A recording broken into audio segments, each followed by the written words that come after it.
देवेंद्र फडणवीस इस वक्त कुछ कह रहे हैं, आपको सुनाते हैं क्या कहना है उनका। उसका एम्यूनेशन और बोट के कुछ कागजात पाए गए। तुरंत महाराष्ट्र पुलिस ने और एटीएस ने सभी जगह नाकाबंदी की और इसकी तफ्तीश शुरू की गई। हम लोगों ने तुरंत भारतीय कोस्ट गार्ड के साथ संपर्क किया और उन्होंने भी इसकी तफ्तीश शुरू की। तफ्तीश में यह ध्यान में आया है कि इस बोट का नाम लेडी हान है। इसकी मालिक एक ऑस्ट्रेलियन महिला है। उस महिला के पति इस बोट के कप्तान है और ये बोट मस्कत से यूरोप की ओर जा रही थी और करीब 26/6/2022 को इस बोट का इंजन ये खराब हुआ और बोट पर जो लोग थे उन्होंने एक डिस्ट्रेस कॉल दिया। कोरियन नेवी की बोट आसपास थी। उस कोरियन नेवी के शिप ने इन सभी लोगों को रेस्क्यू किया और रेस्क्यू करने के बाद उनको ओमान को सुपुर्द किया। उस समय हाई टाइड होने के कारण इस बोट को उसका टोइंग नहीं किया जा सका और हाई टाइड के कारण ये बोट ड्रिफ्ट होते हुए श्रीवर्धन की तरफ आई और श्रीवर्धन के किनारे पर आकर लगी। भारतीय कोस्ट गार्ड ने इस सारी चीज़ों की पुष्टि की है।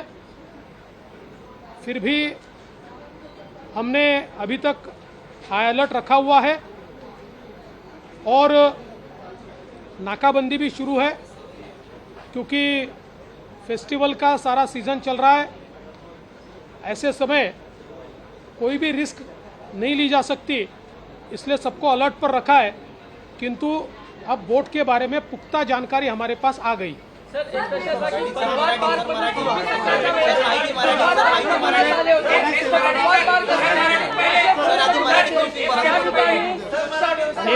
एका वेळी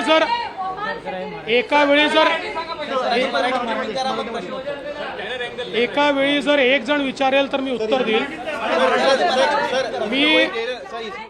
अभिषेक पांडे हमारे साथ न्यूज नेशन संवाददाता और ज्यादा जानकारी के साथ जुड़ गए हैं। अभिषेक, यहाँ पर देवेंद्र फडणवीस को हमने सुना नाव के बारे में जानकारी देते हुए और ये बताते हुए कि किसी ऑस्ट्रेलियन महिला की ये नाव है और यहाँ पर नाव के लोगों के जरिए नाव पहुंचकर हाई टाइड की वजह से पहुंची है।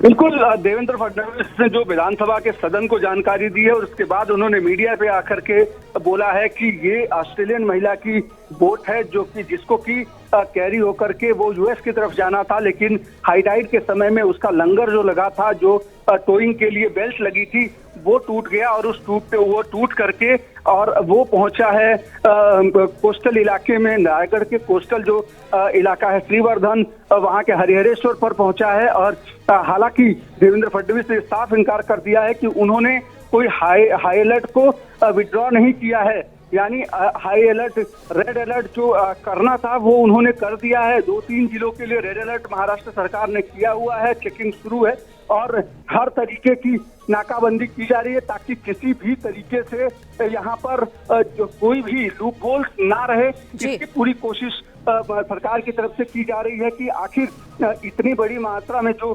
चीजें थी, क्या इसमें ये जो वेरिफिकेशन है वो सारी चीजें फैक्ट हैं या इसमें कोई और लोग भी छुपे हो सकते हैं या दूसरी तरीके की चीजें हो सकती है।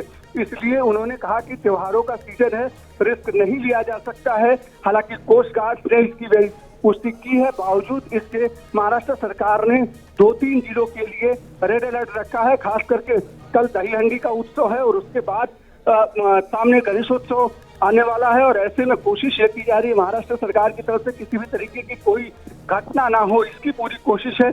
और यही वजह है कि जैसे ही सदन में ये मामला पहुंचा, किसानों का मुद्दा चल रहा था, उसके बाद तुरंत उसको रोक करके पहले इस मुद्दे पर तुरंत चर्चा करने के लिए विधानसभा अध्यक्ष ने कहा और उसके बाद तुरंत इस पर जानकारी मंगा करके सदन को अवगत कराया गया। हालांकि एटीएस वहां पहुंच चुका है और एटीएस ने अपनी जांच शुरू कर दी है। ये किस तरीके की चीज है और कैसे आने वाले समय में इस पूरे मामले को टैकल किया जाएगा और इसमें जब तक और चीजें क्लियर नहीं होती हैं तब तक महाराष्ट्र सरकार कोई भी रिस्क मोल नहीं लेना चाहती। और यही वजह है महाराष्ट्र सरकार ने उस इलाके को खास करके रेड अलर्ट कर रखा है। रायगढ़ के पूरे इलाके को, पूरी समुद्री सीमा को, हालांकि 750 किलोमीटर की समुद्री सीमा है, उन सभी इलाकों में कोस्टल सिक्योरिटी बढ़ाई गई है ताकि वहां पर कोई भी संदिग्ध व्यक्ति अगर दिखता है तो उसको तुरंत आइडेंटिफाई किया जाए। साथ ही रायगढ़ पुलिस ने, रायगढ़ के कलेक्टर ने वो पूरे रायगढ़ के लिए एक आदेश जारी किया है कि कोई भी संदिग्ध व्यक्ति जिसको वो जानते नहीं है, ऐसा कोई भी व्यक्ति अगर वहां पर दिखता है या उनकी बोली भाषा किसी दूसरे तरीके की होती है तो उसको लेकर के वो तुरंत लोकल पुलिस स्टेशन को या जो कॉन्टैक्ट नंबर दिए हुए हैं उन सारे नंबरों को तुरंत सूचित करे ताकि उनको वेरीफाई किया जा सके और उनको आइडेंटिफाई किया जा सके ताकि किसी भी अनहोनी या किसी भी घटना से बचा जाए।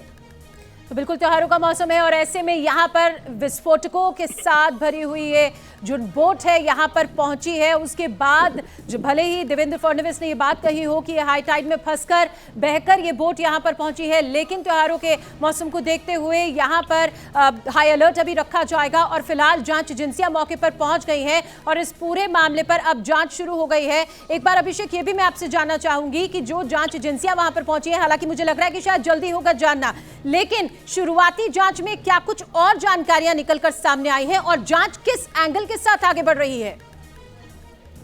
देखिए, शुरुआती जांच में दो चीजें बहुत महत्वपूर्ण तरीके से देखा जा रहा है। पहला ये देखा जा रहा है कि टेरर एंगल है क्या, दूसरा देखा जा रहा है अंडरवर्ल्ड कनेक्शन हो सकता है क्या, और तीसरा एंगल देखा जा रहा है कि किसी भी तरीके से ये क्या भूल चूक या कहीं से कोई इस समय में कोई जैसे देवेंद्र फडणवीस ने बताया कि कोई नाव बहक करके चली आई हो, कोई किसी का लंगर टूट गया हो, किसी का कैरियर टूट गया हो तो उसके कारण वो आ गई हो। तो ये दो तीन जो अलग अलग एंगल है, ये दोनों तीनों चीजें देखी जा रही हैं ताकि किसी भी तरीके से कोई दिक्कत ना हो। और खासकर ऐसे समय में जब एक एक चीजें सुरक्षा एजेंसियां फूंक के कदम रख रही हैं तो और सामने अमूमन आपको अगर याद होगा तो जब भी इस तरीके का त्योहारों का मौसम आता है तो उसके ठीक पहले इस तरीके के थ्रेट परसेप्शन आते हैं और कई बार संदिग्ध चीजें देखने के बाद पुलिस उस पर तुरंत एक्शन लेती है क्योंकि उसे पता है कि कितनी सेंसिटिव चीजें हैं। खास करके ऐसे समय में जब सामने दही हंडी का उत्सव है और 3 साल बाद जब दही हंडी का उत्सव मनाया जा रहा है तो ऐसे में कोशिश ये होगी कि भीड़ काफी ज्यादा है क्योंकि महाराष्ट्र में चुनाव है और ऐसे में हर व्यक्ति उसे शक्ति प्रदर्शन की तरफ के लेता है और भीड़ काफी ज्यादा होती है और ऐसे में अगर भीड़ ज्यादा होती है तो उसका खासा जो है वो भुगतना पड़ सकता है कि अगर कोई इस तरीके की एक्टिविटी होती है। इसीलिए पुलिस या सुरक्षा एजेंसियां कोई भी रिस्क मोल नहीं लेना चाहती और यही वजह है कि आज देवेंद्र फडणवीस ने कहा कि हालांकि वेरीफाई कर लिया गया है लेकिन उस वेरिफिकेशन के बाद भी कोशिश ये की जा रही है कि सब कुछ ठीक ठाक है क्या, सब कुछ सही चल रहा है क्या। और सुरक्षा एजेंसियां लगातार इस पूरे मामले पर नजर बनाए हुए और तीनों एजेंसियां मतलब कोस्ट गार्ड की टीम हो, मैरीटाइम सिक्योरिटी हो, नेवी हो या फिर महाराष्ट्र की पुलिस और एटीएस हो, ये सारी एजेंसियां एक दूसरे से कोऑर्डिनेट कर रही हैं और उसकी निगरानी खुद महाराष्ट्र के गृह सचिव कर रहे हैं। उन्होंने सारी एजेंसियों से बात की है और सारी एजेंसियों को लगातार ट्रैक कर रहे हैं। एटीएस की पल पल की जानकारी ये ली जा रही है कि कहीं कोई दिक्कत तो नहीं है और आने वाले समय में अगर इस तरीके की कोई दिक्कत आती है तो उसको कैसे टैकल किया जाए, इसकी पूरी भी कोशिश की जा रही है। तो निश्चित तौर पर ये कोशिश हो रही है कि किसी तरीके से इस पूरे मामले में सतर्कता रखी जाए ताकि कोई भी अनहोनी या कोई भी घटना न हो। और यही वजह है कि जैसे ही आज ये मुद्दा उठा तुरंत महाराष्ट्र के उप मुख्यमंत्री और गृह मंत्री ने सारी एजेंसियों से, एटीएस से, कोस्ट गार्ड से और रायगढ़ पुलिस से बात की है और बात करने के बाद इस पूरे मामले में सदन को अवगत कराया। हालांकि उन्होंने एक बात साफ कर दी है कि रेड अलर्ट उन्होंने विड्रॉ नहीं किया है, यानी कोंकण इलाके में और रायगढ़ इलाके में जो रेड अलर्ट उन्होंने दिया है वो रेड अलर्ट लगातार जारी रहेगा जब तक कि इस पूरे मामले में और पुख्ता चीजें पता नहीं चलती हैं। और साथ ही चूंकि कल दही हंडी का उत्सव है और उसके बाद कोंकण में एक बड़े पैमाने पर गणेशोत्सव मनाया जाता है, जी। 10 दिन का त्योहार होता है और ऐसे में गणेशोत्सव में कोई दिक्कत ना हो इसकी भी पूरी और उसकी कोशिश वजह की जा से रही है। तो लगातार यहाँ पर सर्च ऑपरेशन जारी रखा जाएगा, रेड अलर्ट जारी रखा जाएगा। बहुत बहुत शुक्रिया अभिषेक, ये तमाम जानकारियां हम तक पहुंचाने के लिए और अपडेट साझा करने के लिए।